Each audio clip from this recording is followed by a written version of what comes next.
साथियों नमस्कार, कैसे हैं आप सब लोग। आज एक महत्वपूर्ण पॉइंट जो हम डिस्कस करेंगे सेक्शन 138 एनआईएड को लेकर। देखिए, कई बार कुछ कॉमन क्वेरीज जो है आपकी रहती है कि नोटिस का रिप्लाई करें या ना करें, कैसे डिफेंस को जो है सेट करें ताकि हम जो है प्रिजम्पशंस को रिब्यूट कर सकें, वर्कआउट कब से करना होगा, और इनसे जुड़ी कई क्वेरीज जो है आपकी रहती है। समस्त क्वेरी को अपन डील विद करेंगे स्टेप बाय स्टेप। अगर अब भी आप नहीं जागे और आपने चेक बाउंस केस को सीरियसली नहीं लिया तो वो दिन दूर नहीं when you will be convicted. और आप सब जानते हैं कन्विक्शन हो गया और अगर अपील में गए तो आपको 20% फाइन अमाउंट का जमा कराना ही पड़ेगा। तो अपन कन्विक्ट क्यों हुए, क्लियर है। बेटर की we should do the workout in the case so that जो चांसेस हैं कन्विक्शन के उसको हम मिनिमाइज कर सकें। अभी तक ये देखा गया चेक केसेस में कुछ कोर्टों का तो बिल्कुल स्ट्रिक्ट व्यू है कि अगर चेक पर अक्यूज के साइन है तो हमें कुछ देखना ही नहीं है, हमें उसे कन्विक्ट करना ही करना है, क्योंकि वो प्रिजम्पशन जो है सेक्शन 118 और सेक्शन 139 एनआईएड का रिव्यूट नहीं कर पाया। Sign on the cheque itself amount to admission of liability. पर क्या ये भी सही है कोर्ट का? ये भी जो है विचारने बिंदु है। तो हम एक एक पॉइंट को जो है पकड़ते हुए चलते हैं और कुछ इंपॉर्टेंट जानकारी भी मैं आपको देने वाला हूं जो कि बहुत प्रैक्टिकल है। साथियों, सबसे पहले आप एक चीज नोट कर लें, जो ये बातें मैं डिस्कस करूंगा उसका बेसिस क्या है। उसका बेसिस है judgment of honourable Supreme Court जो कि रिसेंट है, जिसका पिटीशन नंबर है 1755/2010। सरियाब बिच बनाम किशोर का एक जजमेंट है ऑनरेबल सुप्रीम कोर्ट का। उसमें क्या हुआ था कि अक्यूज को कन्विक्ट कर दिया ट्रायल कोर्ट, फिर कर दिया अपीलान कोर्ट ने, और फाइनली जो है अक्यूज को एक्विट कर दिया ऑनरेबल हाई कोर्ट ने। और मामला जो है सुप्रीम कोर्ट में गया और सुप्रीम कोर्ट में पुणे जो है आरोपी हार गया and finally he was convicted. तो ऐसी क्या गलतियां रही डिफेंस से कि इतना सब कुछ हो जाने के बावजूद भी कन्विक्ट होना पड़ा। तो एक एक चीज को हम एग्जामिन जो है करते हुए चलेंगे। I will discuss the common silly mistake usually committed by you, और बताऊंगा वो रास्ते जिसके कॉन्टेक्स्ट में आप उन्हें अवॉइड भी कर सकते हैं। साथियों, जब इस केस में कन्विक्ट किया गया आरोपी को तो उसने 3 बिंदुओं पे अपना जो कंसेंट जजमेंट था एक्विटल का उसको चैलेंज किया। He submitted that the opportunity of being heard was not given to him. Order जो है एक्स पार्टी है, एंड अपार्ट फ्रॉम दैट जो व्यू है हाईकोर्ट का कि मेरी फाइनेंशियल कैपेसिटी नहीं थी to give ₹6 lakh as loan, ये बिल्कुल गलत है। जो फाइंडिंग है वो परवर्स है और बगैर किसी आधार के। There is nothing on the record to show कि मेरी फाइनेंशियल कैपेसिटी 6 लाख रुपए देने की ना हो। उसका कहना यह है कि मैंने इस कॉन्टेक्स्ट में अपना एफिडेविट दिया और जो प्रॉपर्टीज है मेरे पास में और जो असेट है उसका मैंने ब्यौरा दिया, जिसके बारे में मैंने कहा कि I am having the financial capacity. अगर वो एफिडेविट के फैक्ट्स खंडित नहीं कर पाए आरोपी तो ये मेरा फॉल्ट नहीं है, ये फॉल्ट है आरोपी का। इसके अलावा जब कन्विक्ट किया गया था अक्यूज को बाय द ट्रायल कोर्ट तो अक्यूज ने ये प्लीड किया कि उसके प्रति नरमी का रूप जो है रखा जाए, उसे प्रोबेशन का लाभ दिया जाए और ultimately he is willing to deposit the amount. तो ये स्टेटमेंट अपने आप में जो है पर्याप्त है to draw the adverse inference. एक बार ध्यान रखिएगा कि अगर आपको कन्विक्ट कर दिया है ट्रायल कोर्ट ने, सजा के बिंदु में कोर्ट सुनता ही नहीं आपको, कोर्ट पूर्व में ही फैसला जो है लिख के ले आता है। क्लियर है। बहुत कम ऐसा होता है कि जैसा आपने कहा वैसा लिखो। जज क्या लिखते हैं ट्रायल कोर्ट के कि आपने कहा कि प्रथम अपराध है, घर में बूढ़े माँ बाप है या आप अकेले जो है कमाने वाले हैं तो प्रोबेशन का लाभ दिया जाए, प्लस अमाउंट जो है आरोपी जमा कराने को तैयार है। कई बार कोर्ट लिख डालता है अगर ऐसी फंडिंग आपके केस में है तुरंत जो है ऑब्जेक्शंस फाइल कर दें, साथ में लगा दें एफिडेविट, और जब अपील करें तो उसको बना दें एनेक्शंस। अगर आपने आपत्ति नहीं करी तो बाद में आपत्ति दर्ज नहीं कर पाओगे। ये कॉमन मिस्टेक नंबर 1 है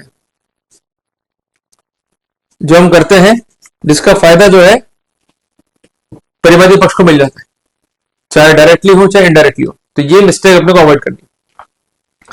दूसरी बात है, रिगार्डिंग द फाइनेंशियल कैपेसिटी आप कुछ चंद क्वेश्चन पूछते हो, जैसे कि आपने जो ये रुपए उधार दिए, ये कब दिए, कहां दिए, किसकी उपस्थिति में दिए, इसकी भी लिखा पढ़ी आपने करी या नहीं करी, सामान्य क्वेश्चन है। कुछ लड़ाइयां कोर्ट के बाहर भी होती है। कमियां ढूंढो परिवादी में और उस पर अटैक करो, और जो लोग एसोसिएट हैं परिवादी से, उनकी निकालो लीगल कमियां, उन पर अटैक करो। तभी जो है दबाव बनेगा, तभी स्थिति राजीनामे के लिए आएगी।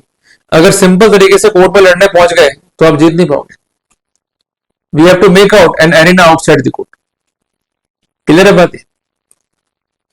तो इसलिए जब भी इश्यू आता है फाइनेंशियल कैपेसिटी को लेकर के, तो बेसिकली आपको बैलेंस शीट पे जोर देना है, जो टर्नओवर है उस फर्म को उस पर जोर देना है। इसके अलावा कंसर्न पैसों को इनकम टैक्स पे दिखाया गया या नहीं दिखाया गया, इस पर जोर देना है। और यहां तक भी बात है इस जजमेंट में कि अक्यूज चाहे तो तलब कर सकता है इनकम टैक्स ऑफिसर को भी। क्लियर है बात है?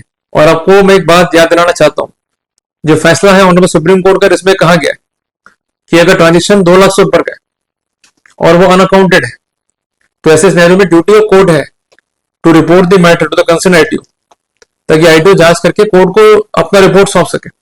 पर अगर आपका ये कहना है कि सिर्फ ट्रांजेक्शन 2 लाख से ऊपर है या 20,000 से ऊपर है, अनअकाउंटेड है, इस पॉइंट पे जो है बरी कर दो, कोर्ट ने मना कर दिया, इस पॉइंट पे जो है आपको फायदा नहीं मिलने वाला है। तो इसका मतलब ये तो नहीं कि समस्त रास्ते डिफेंस के बंद हो गए। जब एक दरवाजा बंद होता है तो कई दरवाजे जो है कोर्ट खोलता है डिफेंस के लिए। इस केस में ऐसा ही हुआ है, इसलिए आप एक एक चीज को जो है नोट डाउन करते हुए चलो। तो ये 3 पॉइंट थे रिकॉर्ड के ऊपर जो कि रेस करें परिवादी। साथियों, जो कॉन्टेंशन थे अक्यूज के, वो क्या थे कि जो परिवादी है उसकी ऑलरेडी इनकम है फ्रॉम द सैलरी, जो मात्र है 2300 रुपए प्रति महीना। उसका परिवार भी है, उसकी फाइनेंशियल कैपेसिटी भी नहीं है, तो ऐसे सिनेरियो में ये 6 लाख रुपए लाया कहां से? किधर बात है? और इसके अलावा एक बात ध्यान रखिएगा कि कोर्ट ने स्पष्ट किया है कि अक्यूज को अरेस्ट करना है प्रोबेबल डिफेंस, और उसके आधार पर डाउट क्रिएट करना है on the existence of legal enforceable debt. इसके लिए आपको अपना जो डिफेंस रेस करना है वो इस तरीके का होना चाहिए कि केस में संभावनाएं क्रिएट कर दे।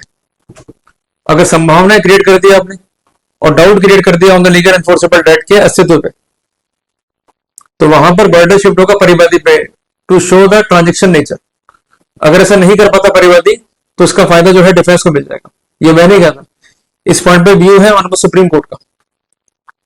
जजमेंट का नाम है APS forex services private limited बनाम शक्ति इंटरनेशनल। साइटेशन है 2020 वॉल्यूम 12 एससीसी पेज नंबर 724। अब आपके माइंड में कंफ्यूजन आ रहा होगा, एक तरफ कोर्ट ये कहता है कि अगर ट्रांजेक्शन 2 लाख से ऊपर का है तो ये इलीगल है, मैटर रिपोर्ट करो आईटीओ को, आईटीओ जो है जांच करेगा, कोर्ट को रिपोर्ट सौंपेगा। और एक तरफ लिखता है भाई कोर्ट कि ट्रांजेक्शन जो है 20,000 से ऊपर का, तो उससे क्या हो गया, इट इज नॉट इलीगल और वॉइड, तब भी केस जो है चलेगा सेक्शन 138 एनआई एक्ट में। और एक तरफ बात ये भी आ रही है कि अक्यूज ने रेस कर दिया प्रोबेबल डिफेंस और चैलेंज कर दिया फाइनेंशियल कैपेसिटी ऑफ कंप्लेनेंट को, और अल्टीमेटली वो सक्सीड भी हो जाता है, तो बर्डन शिफ्ट होता है परिवादी पे। ऐसे सिनेरियो में उसको जो है प्रूव करना पड़ेगा कि in actual the transaction has been taken place. अगर वो ऐसा नहीं कर पाता है तो केस जो है फेलियर हो जाएगा।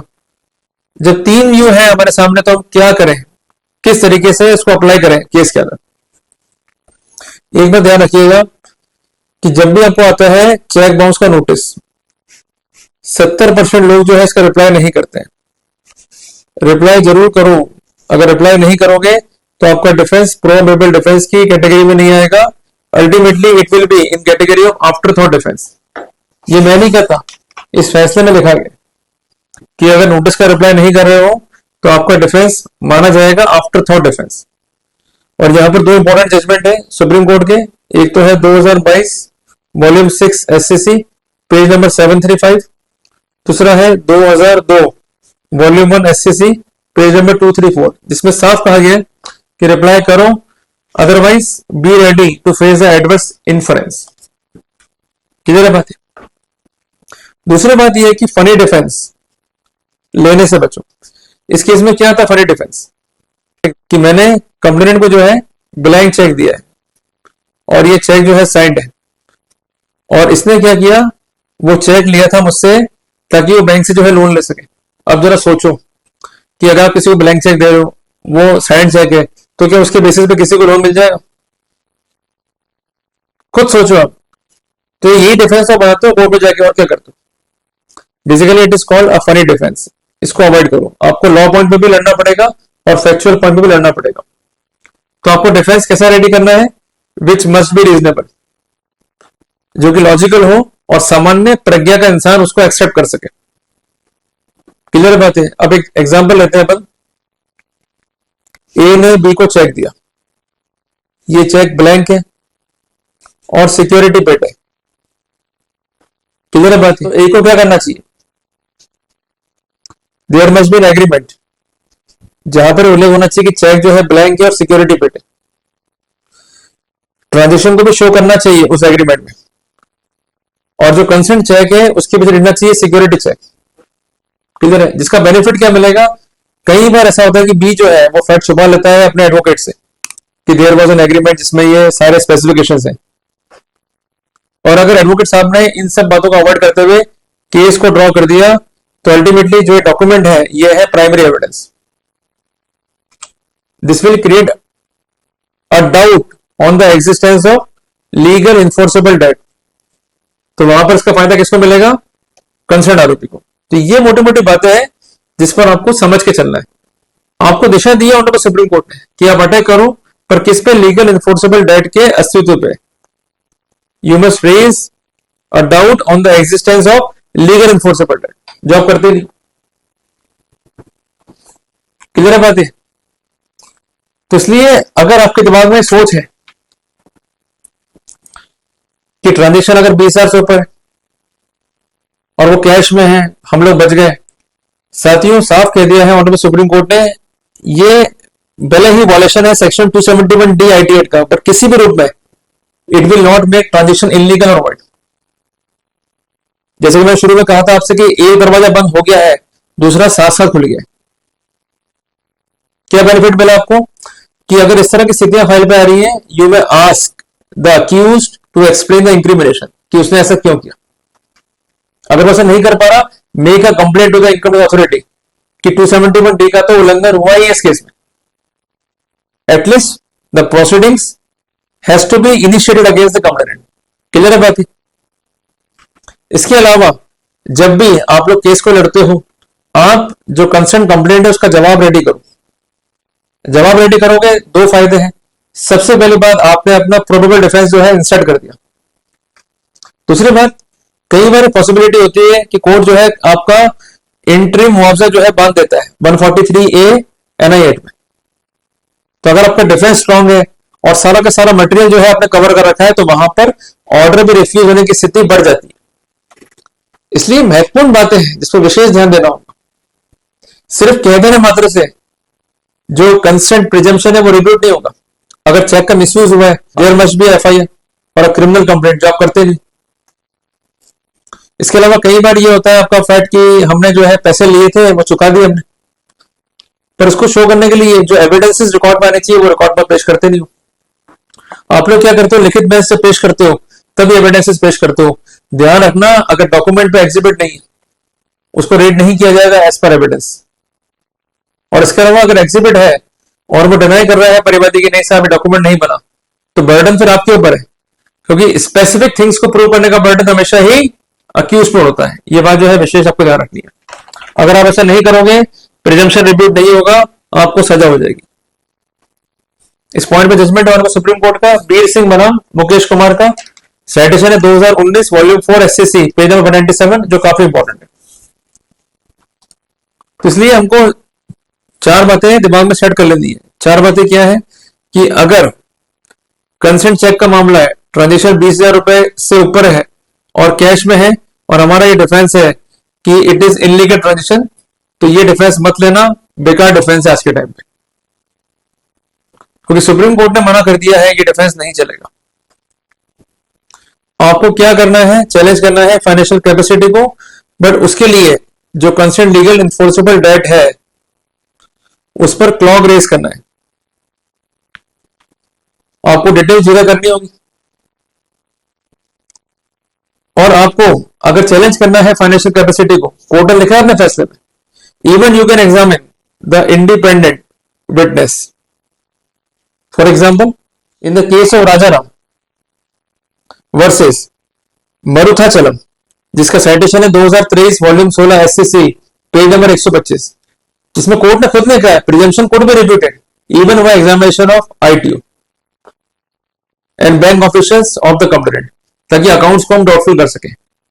तो मोटी मोटी बात है कि on the legal enforceable debt we have to make that. तीसरी बात है कि जब भी आपको आए नोटिस उसका रिप्लाई जरूर करें, और चौथी बात, अवॉइड करें फनी डिफेंस को, ऐसे डिफेंस को जो टोटली इलॉजिकल है, तो उसका फायदा जो है तो मिल जाएगा, अदरवाइज फायदा अपन नहीं ले पाएंगे। क्लियर है बात है? तो ये महत्वपूर्ण लीगल जानकारी है in the light of recent judgment of honourable Supreme Court. Clear है? अगर आप ये पॉइंट फॉलो नहीं करेंगे तो निश्चित तौर पे आप एक अच्छा डिफेंस रिकॉर्ड पे नहीं रख पाएंगे, नुकसान इसमें आपका ही। जल्दी मिलेंगे एक नए टॉपिक के साथ। टिल देन, जय हिंद, जय भारत।